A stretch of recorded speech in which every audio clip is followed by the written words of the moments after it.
Hey, how's it going, guys? So, we're in my home theater right now, and if you haven't noticed, there's a bit of cables, bad cable management, and if you look closely, there's another set of speakers. Now, if you've seen my home theater video, you know I have a KEF home theater. It's a Dolby Atmos, an 11.1 system, and I think it's pretty kick-ass. Well, in this video, I'm going to be talking about the little guy right here and how they perform and what is really needed to make a good home theater, because after having some time with these speakers, my opinion's kind of changed.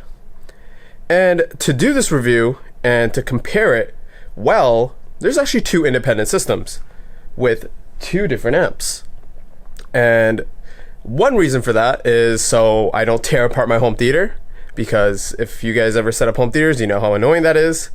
And the second is so I can A/B test in a way that's meaningful, in a way that'll actually stay in my head. So the system that you saw in my home theater is the Cabassa EO4s. Now, Cabassa is a French company, and I've heard that in France, if you say speaker, they don't actually say speaker, they say cabasse. That's how well known it is. And this is one of the satellite speakers in that 5.1 system. Now, the EO4 consists of 5 of these and a subwoofer that crosses over at 150 hertz. So that's one design feature. And let's talk about the features, actually. This has the wife approval factor. I don't care what you say. These are minimalistic, they're small, and they look good. And the build is actually, this is metal, and it has a magnetic base that it magnetically sticks onto, and how it hooks up to the base. Let me just take this apart. Boom. Cable comes down, and that's the actual connectors. Now, when I first set these up, I was like, whoa, how do I connect these? I could look at the manual, but maybe I should just figure it out. And if you know, I don't know if it's a thing with men, but looking at the manual is like admitting defeat. So I eventually figured it out. I hooked this up, and you use the same little connectors, and you just hook in raw speaker wire into the speaker. Now, this speaker has a lot of quirks, if you haven't noticed. In fact, you can in-ceiling mount these, you can in-wall mount these, and it really adds to that minimalistic vibe while still delivering a surprisingly amount of good performance. So this small cube, not cube, but a sphere, has a sensitivity of 90 decibels per watt. At the first watt. And it has a 70 watt RMS. Now you're probably thinking it's probably going to distort, how could it handle so much power? Well, the key thing is that it has a subwoofer crossed over at 150 hertz. So almost like a three-way speaker design, the subwoofer is obviously a separate entity that is handling all those bass frequencies. Therefore, the mid-range woofer and the tweeter can really excel. Now, we're talking about all these features, but as a home theater, what are the things that you need, for a good home theater? Well, obviously you need these speakers to get loud. They have to have nice dynamics. And a lively speaker is actually a better speaker, in my opinion. And that's something that these speakers do. It's a bit more lively than my KEF Q950s. And they're not too different from my KEF Q950s either, because they both feature a coaxial design. Now, if you look in the middle, you can see the actual tweeter in the middle, but it also has like a waveguide that is almost like a horn. Now, we kind of went over all the features. The in-wall and the in-ceiling is really cool. So it's a 5.1 system, but obviously they actually do sell speakers that you can keep on adding to the system separately. So if you wanted Dolby Atmos, or if you wanted a 7.1, it's not too hard to do. And in North America, you probably never heard of Cabassa at all. In fact, I've never even heard of Cabassa. And when you look online, it's not really out there. But I'm surprised that it's not out there, because it sounds ridiculously good. So, talking about sound, let's get right into it. So, When testing these speakers, I tested them in a 2-channel scenario and watching a movie. And in my home theater, I had 2 separate systems. One was the regular Marantz SR 7012, and the other was a Marantz Slim Series NR 1501, which is a 7.1 channel receiver, but it pushes out 50 watts a channel. Reason I got that is because if you're gonna get, a speaker like this that's nice and minimalistic, I thought it'd be nice to match it with a minimalistic receiver that still delivers, because I like Marantz as a brand. I listened to music with it, just 2-channel with that sub, and then I watched a movie. And I recently watched Men in Black International. It's the movie with, Thor acting in it, but he's not Thor. But regardless, it was a really good movie. And then I rewatched it because it was a good movie. I didn't mind rewatching it with the Cabassa.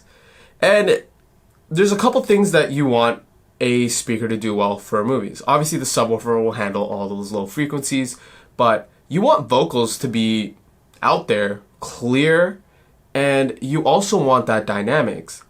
And the Cabassa delivers. In fact, one of the coolest things about the Cabassa is that it's able to reach very, very high volumes.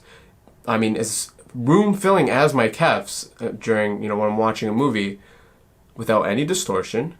In fact, it really just filled up the room. Now, I had an SVS PB13, so I'm not going to get the same bass extension. But as a system as a whole, it's like if I removed the SVS PB13 and I only had the KEF Q950s, that's the kind of bass extension that you're getting. You're getting almost floor standard bass extension. And when you look at the subwoofer, it actually goes down to 33 hertz. So these speakers are very deceiving. They look small, but they sound like a competent floor stander. And one thing that they do that makes them sound like a very expensive speaker or a very good speaker is that they do imaging really well. And that's something that I liked on my KEFs. Now, I'm not sure if that's because of the coaxial design, but I'm going to attribute it to that and the waveguide that it has on the tweeter. So when I was watching Men in Black International, it was a 5.1 system, and I had the Cabassa on the sides, the center and the 2 fronts. But when something flew past me, I thought I was hearing stuff behind me, but there was no speaker. And normally with my KEF system, I have speakers in the back. But when testing the 2, what I did was I set both movies to 5.1, not in Atmos, so only 5 speakers were being used in each system. Now, another thing I noticed with these speakers is that they're a bit lively. Now, my room is very is treated, so in a regular room, these might be a tad bit brighter than what my KEF Q950s, but they sound lively. And in movies, that's pretty good. In fact, I was almost preferring the vocals from these than my KEF Q950s. Or Q650 at that point, because it's a center channel that really produces the vocals. The one thing that you're not getting with a small driver is that you don't get that girth from the voices, which comes from like the upper end of the bass that a Q650 center channel is able to do. With these, you kind of lose it, but it's not that noticeable. In fact, I actually had friends over, and I filmed. One of my friends is blind, didn't even know I had speakers, and I just wanted to ask him, hey, what do you hear? I have new speakers, check them out. What do you hear? And I didn't tell him which speaker was playing. And I'm going to play that clip, and that was his raw reaction. In fact, he was confused on how good he sounded, because he normally doesn't act that way. He was like lost in thought. So I'm going to play that, and then let's get back into it. Okay, so follow me. Give me your hand. Hey man. This. Alright, reach. Okay. This way. You're good. You're good. Sure. Eyes closed. Eyes closed. Okay. This way. This way. You're near the couch. Yeah. Just sit in the middle. Here. Yeah.